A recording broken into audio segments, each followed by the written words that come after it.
Need to work out the geography of this room. But I'll just wander around and you'll just have to try and find me. Shabbat Shalom. Shabbat Shalom.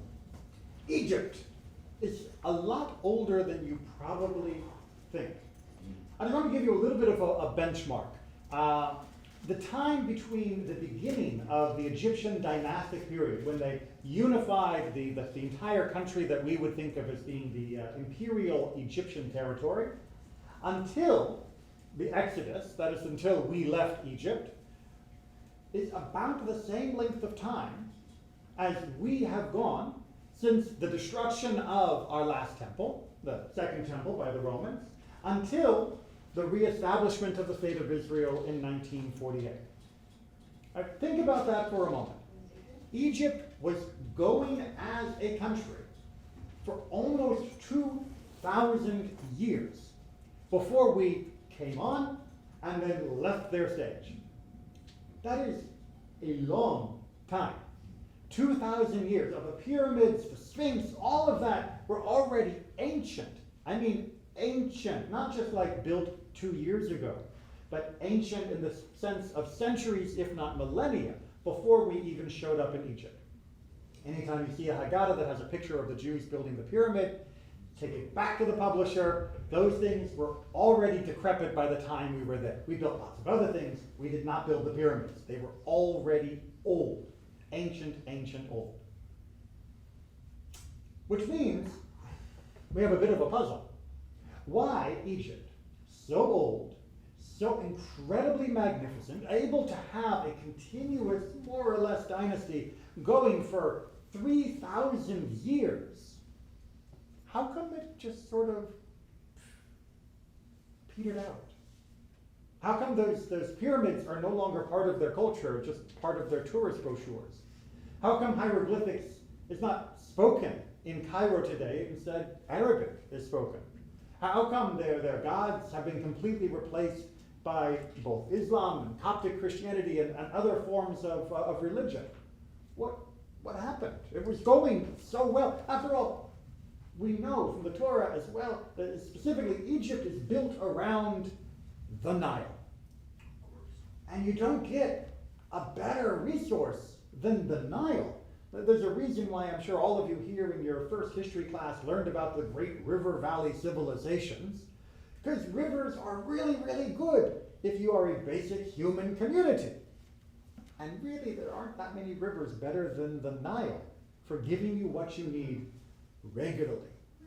Every year, flooding to the point that you can set your calendar by it. We know this because the Egyptians did. Flooding so perfectly in time with the expectations that it could be used as evidence of Pharaoh's godhood, because he'd go out and take credit for making it happen, and he didn't have to worry about being contradicted by the flood of nature. And incredibly fertile, to the point that even to this day, if you look at a map of Egypt from like Google Earth and the satellite view, there is a bright band of green going up along the banks of the Nile, all the way across its length. The area continues to be in vibrant cultivation. Whereas Israel, well, no offense, but Israel doesn't flow with water. Israel flows with milk and honey, as we say. Water, not so much. How does Israel get its water for its agriculture? Desalination. No.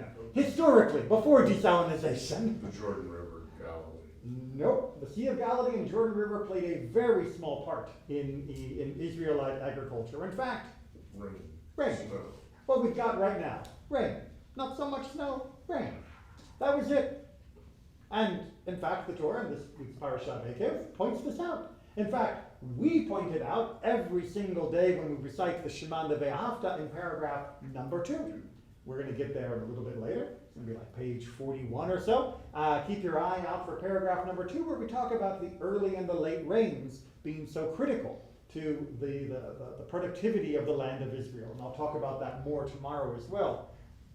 We had to hope for rain. We didn't get to walk out and say, "Rise, Nile," and know that flood was coming that would replenish everything. We didn't get to set up irrigation systems where all you had to do was carry buckets of water and work out really clever, cantilever things to get the water from the river into your field. We didn't have any of that. We planted, and then we waited. And if it rained, great, we'd all live. And if it didn't rain, then we were going into famine mode. That was what Israel was. It really is what Israel still is. Give or take modern desalinization methods, which is making a big difference for that, and thank God will continue to make a big difference in allowing it to continue as a modern country.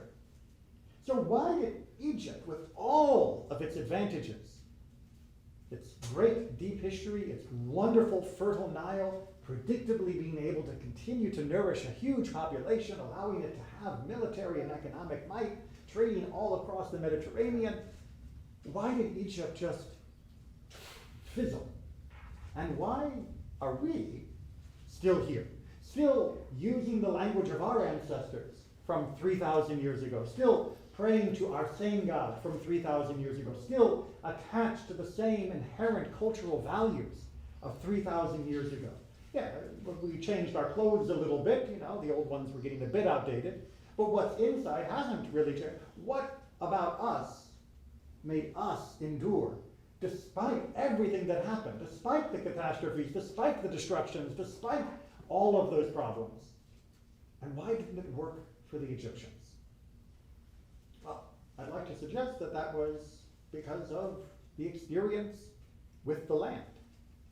The Egyptians had no resiliency. They had strength, they had power, but they had no resiliency. If you are raised for thousands of years to believe that everything is simply going to continue to flow as it always has, the Nile will always come, the Pharaoh will always rise, you will always be able to stand as eternal as those pyramids, then when there's a bump in the road, you've got no idea what to do. You've never been challenged, truly challenged. Oh, sure, your armies were challenged, with the Hittite empires and all of that, but the actual character of your culture has never been put under any sort of stress. You have never had to examine your beliefs and say, is this really who we are? What are we without the Nile? What are we without the pyramids? What are we without our land? Egypt never had to answer that question. We were born answering that question there in the wilderness of Sinai. And we were tested every single year that we lived within the land of Israel, waiting for the skies to give their promise. And with every catastrophe, with every problem, with every difficulty, we grew stronger. Not stronger militarily, not stronger economically, and unfortunately it was a great deal of trouble and pain.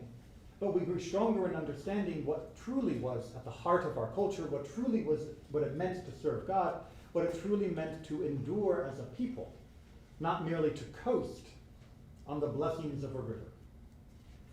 And that meant that even though we have faced trouble for 2,000 years, we have been able to be sustained. And it meant that Egypt, when it bumped into climatic change in the time of the Great Bronze Age collapse, or military challenge with the Alexandrian Empire sweeping in, or then the Roman Empire, or then the Ottoman Empire, there was no resiliency for them to be able to withstand the sweeping winds of change. We have been blown by those winds, but we have had deeper roots, because our roots were not just in a fertile river. Our roots were in the values, in the guidelines, the mitzvot that God had given us. And, history shows which roots ultimately sustain us there. Shabbat Shalom.